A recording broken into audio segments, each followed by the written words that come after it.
What if I told you that the very idea of who Africans are today, their borders, their languages, even the way they sometimes see themselves, was shaped not in Africa but in a cold European city over a century ago? In the winter of 1884, a group of powerful men gathered in Berlin. They weren't kings of African kingdoms, nor elders of its great communities. They were European politicians, merchants, and monarchs. Men who had never walked through Timbuktu's libraries, never heard the drums of the Yoruba, never tasted the salt caravans of the Sahara. Yet, in just a few months, they would make decisions that would redraw the destiny of an entire continent. The Berlin Conference was not a negotiation with Africa. It was a partition of Africa. A map was placed on the table and lines were drawn with rulers and ink. These lines ignored centuries of history, kinship, and culture. They divided brothers, lumped rivals together, and erased whole civilizations from the global imagination. What they saw as mere boundaries on paper became living scars on people, societies, and nations. And here's the haunting part. Those lines never truly disappeared. They are still with us today. They whisper through the conflicts in the Sahel, echo in the struggles of South Sudan, and ripple through the daily lives of millions who find themselves trapped in identities not of their own making. This video is not just about history. It's about the present. Because the Berlin Conference didn't end in 1885, it continues to breathe in Africa's politics, economies, cultures, and even its collective psyche. To understand Africa today, we must first return to Berlin. We must revisit the table where strangers claimed ownership of what was never theirs to give. So the question is, can Africa ever escape the ghost of Berlin? Or is the continent still living inside the prison of borders and ideas it never chose?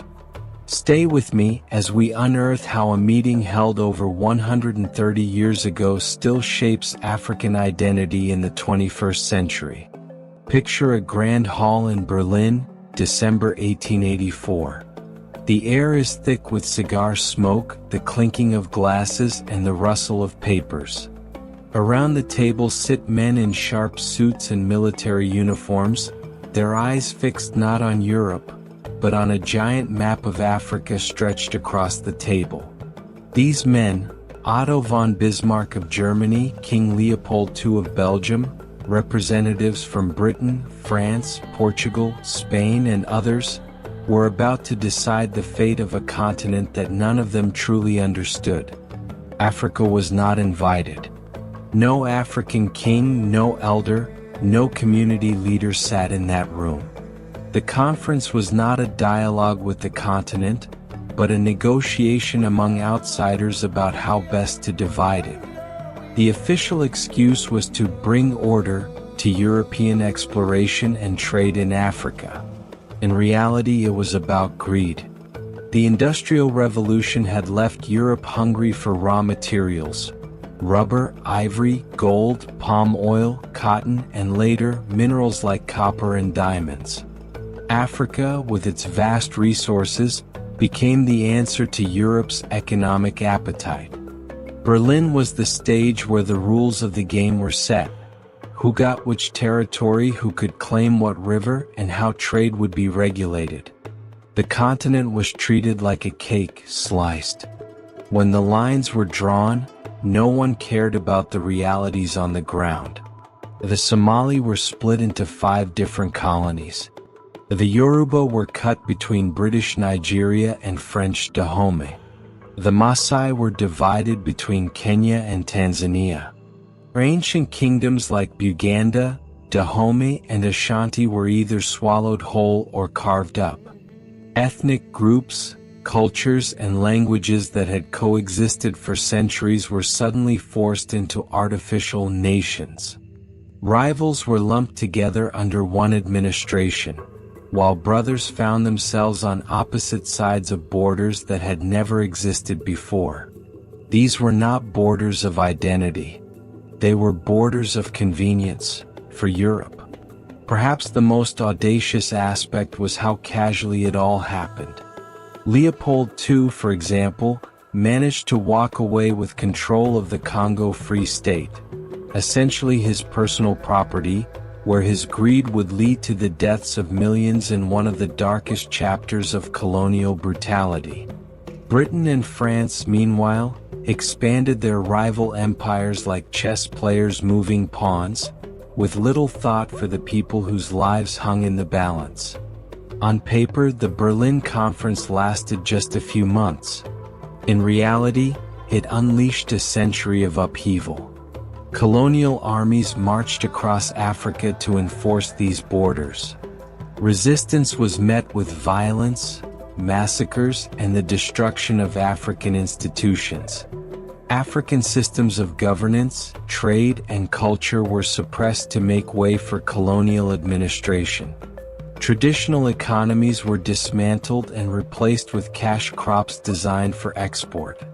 Spiritual systems were demonized, languages marginalized, and local histories erased.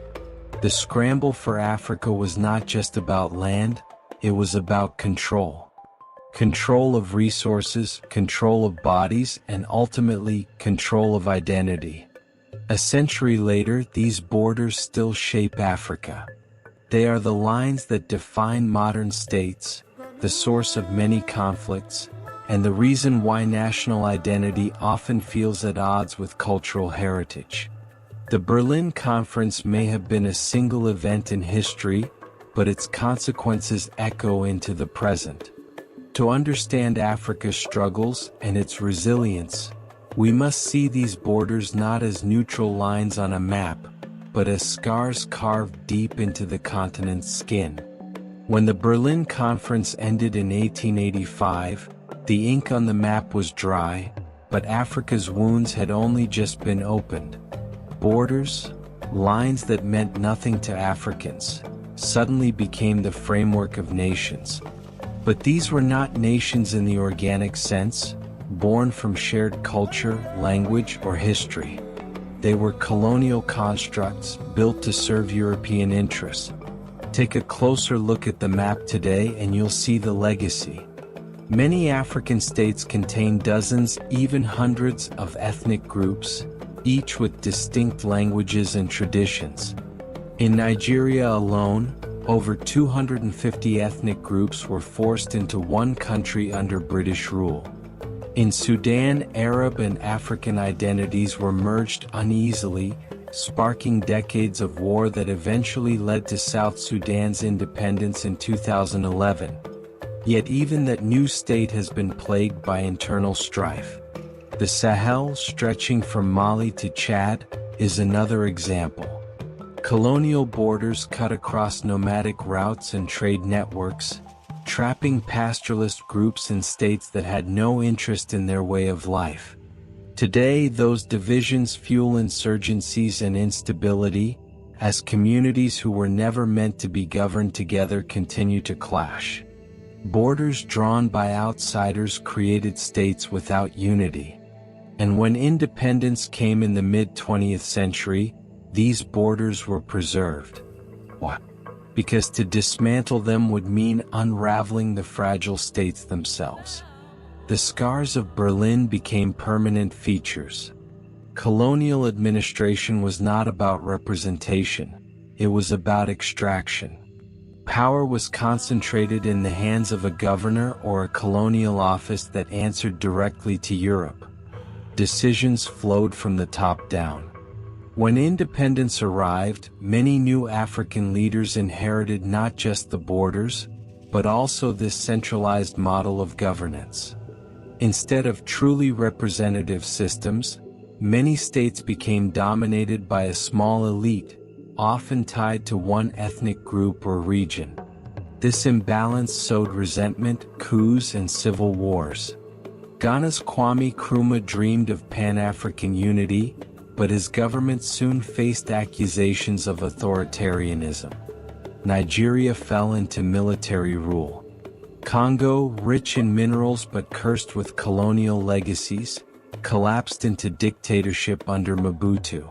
The problem was not just corrupt leaders, it was the colonial template they had been handed. Before colonization, African societies had their own forms of governance. Councils of elders, checks and balances through kinship systems, and sophisticated legal traditions. Colonial powers dismantled these, replacing them with fragile institutions designed for control, not for long-term stability. Divide and rule became the strategy. The British, for instance, empowered certain groups over others in Nigeria, Kenya, and Uganda, creating hierarchies that outlived colonialism. The French imposed direct rule, erasing local systems entirely and imposing French law and culture. When independence came, these weakened institutions struggled to hold nations together. Elections often became ethnic headcounts. Courts were mistrusted, parliaments ineffective, and the military, once the enforcer of colonial order, became a tool for coups and dictatorships. We see these echoes everywhere. In South Sudan, the promise of independence quickly turned into civil war between rival factions, rooted in divisions deepened by colonial lines. In the Sahel, weak governments battle militant groups that exploit the very fractures created by arbitrary borders. In Cameroon, tensions between English-speaking and French-speaking populations, products of colonial partition, continue to threaten national unity. The Berlin Conference may feel like a distant event, but every time a government collapses, every time a border conflict erupts, and every time citizens feel alienated from their own state, we are hearing the echo of that smoke-filled room in Berlin. Africa's political landscape remains in many ways unfinished, not because Africans cannot govern themselves, but because they were never allowed to start on their own terms. Independence was not a return to pre-colonial systems of governance, but an attempt to build nations out of colonial blueprints. And that is the enduring tragedy of Berlin. The conference did not just divide land, it fractured the very foundations upon which African nations would be built. If the Berlin Conference carved Africa into pieces on a map, colonialism went further. It carved into the African self. The loss was not only territorial or political. It was cultural. It was psychological. It was spiritual. The colonizers did not just redraw borders, they redrew identities. Before Europeans arrived, Africans had their own systems of knowledge, their own cosmologies, their own sense of belonging. But colonial powers brought with them a narrative. Africa was the dark continent, a place waiting to be civilized. This narrative was not just propaganda. It became policy. African religions were demonized, their gods labeled as devils.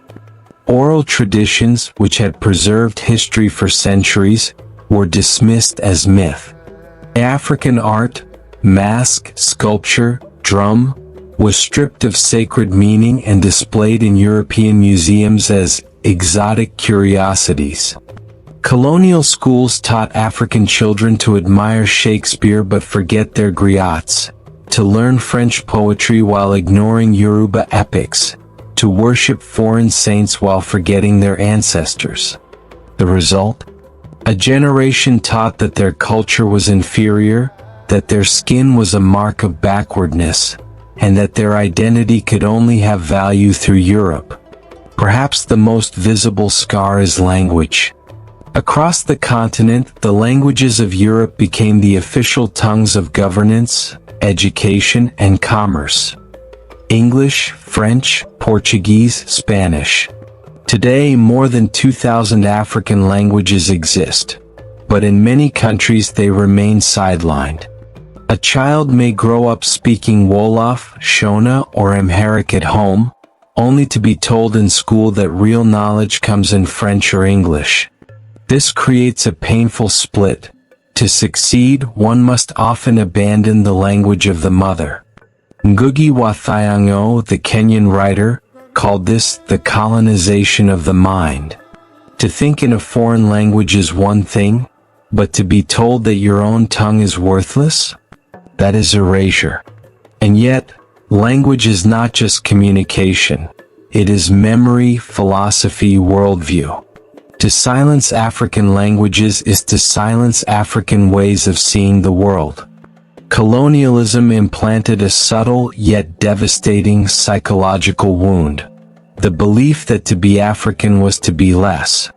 European culture became the standard of progress.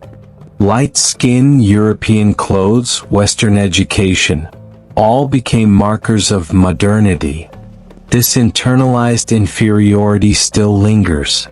In some places, skin lightening creams sell faster than books. Accents in English or French can determine job opportunities. European degrees often hold more prestige than African ones, even when the knowledge is the same. These are not random trends. They are the echoes of a system that once told Africans, generation after generation, "You are not enough." Another scar is the continuing flight of talent. Colonialism disrupted Africa's own systems of education and knowledge, replacing them with schools designed to produce clerks, translators, and low-level bureaucrats.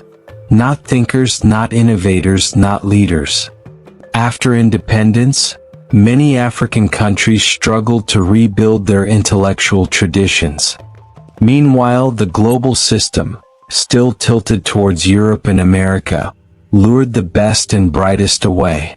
Doctors trained in Nigeria end up in the UK.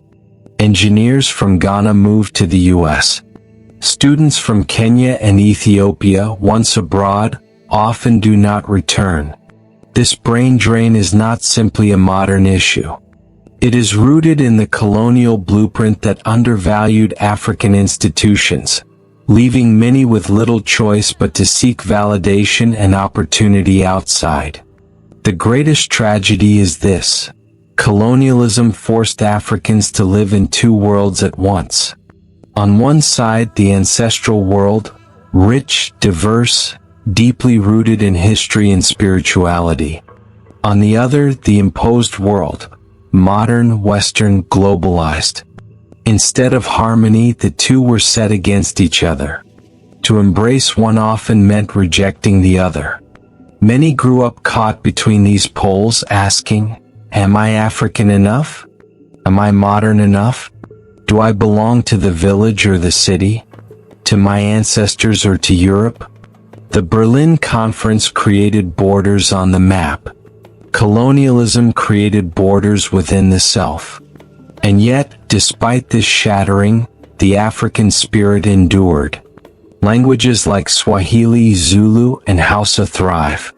Religions like Yoruba, Ifa, and Akan traditions survive in diaspora, from Brazil to the Caribbean. African art, once dismissed, now influences fashion, music, and film globally. The scars are deep, yes. But scars are not the end of the story, they are proof of survival. If colonialism shattered African identity, it also shackled African economies. The same lines drawn in Berlin that fractured cultures were also designed to extract wealth. And the economic chains forged then, still bind the continent today. If the Berlin Conference scarred Africa's borders and identity, its economic consequences were chains. Chains forged in the 19th century that still rattle in the 21st. Colonialism was never just about ruling people. At its core, it was about extracting wealth. And Berlin was the blueprint for an economic system designed not for Africa's prosperity, but for Europe's enrichment. Before the Scramble, Africa had thriving economies, bustling trade routes across the Sahara, gold-rich kingdoms in West Africa, vibrant markets along the Swahili coast. But the partition flipped the script. Colonial economies were deliberately re-engineered for resource extraction. Each colony was assigned a role. Congo for rubber and ivory, Ghana for cocoa, and Nigeria for palm oil, South Africa for diamonds and gold, Zambia and Congo for copper. Railways were built, yes, but not to connect African peoples or foster trade across the continent. They ran from the mines to the ports, from the plantations to the ships. Africa's wealth flowed outward, leaving little behind. This was not accidental, it was policy. Colonies were not meant to industrialize. They were meant to supply Europe with raw materials and serve as markets for European manufactured goods. The result was structural underdevelopment. Economies dependent on one or two exports, vulnerable to global price swings and unable to diversify. Independence did not break the chains, it only changed their form. By the 1960s and 70s, as African nations tried to build roads, schools, and industries, they turned to global financial institutions for loans. But here's the trap. Those loans often came with strings attached. The IMF and World Bank imposed structural adjustment programs, forcing governments to cut spending on health, education, and welfare, while prioritizing debt repayment and export-oriented policies. It was colonialism rebranded. Instead of European governors, now it was international creditors dictating how African nations should run their economies. Even today, debt remains a heavy burden. Many African countries spend more servicing old loans than they do on healthcare or education. The cycle of dependency, first designed in Berlin, continues under a new name, neocolonialism. Perhaps the most damaging colonial legacy was the deliberate prevention of African industrialization.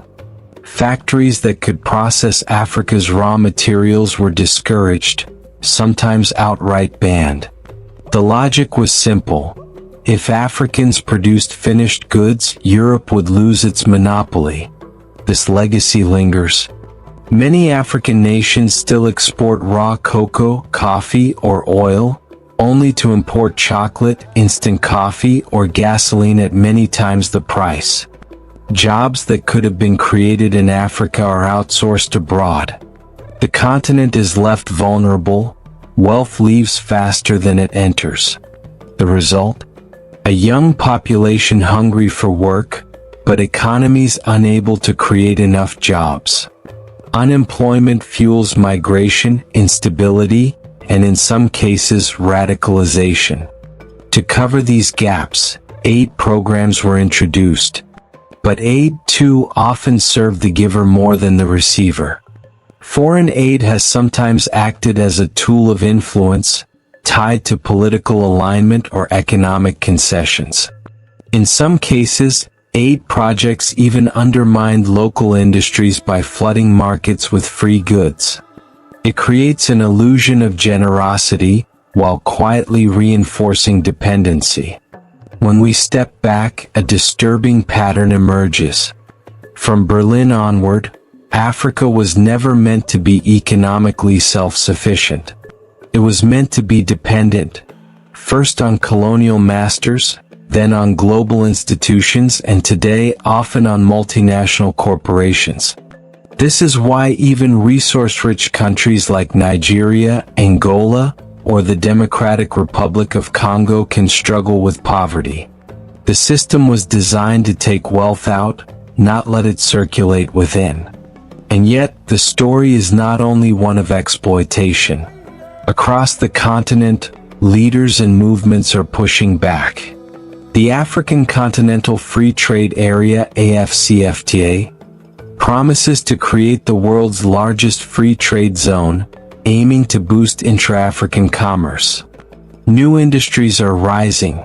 Tech hubs in Nairobi and Lagos, fashion in Dakar, film in Nollywood. But the shadow of Berlin is long. To move forward, Africa must rewrite the economic script, transforming from a supplier of raw materials into a producer of finished goods, from dependency to self-determination. If the economic chains of Berlin still bind, there is also a counter-movement rising, a fight to reclaim identity and rewrite destiny.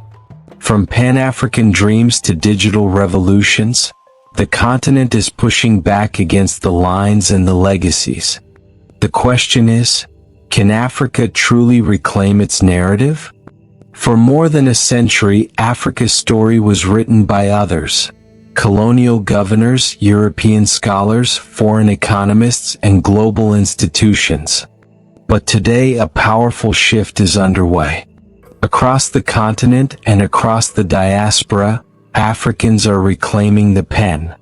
They are rewriting the narrative of who they are and who they will become. The ghost of Berlin still lingers, but the living voices of Africa are louder than ever. The dream of African unity is not new. In the early years of independence, leaders like Kwame Nkrumah, Julius Nyerere, and Haile Selassie envisioned a continent united politically and economically, a true United States of Africa. For a time, those dreams seemed to fade under the weight of Cold War politics, coups, and internal struggles. But today, Pan-Africanism is experiencing a renaissance. The African Union, founded in 2002, is not perfect, but it represents a step toward collective strength.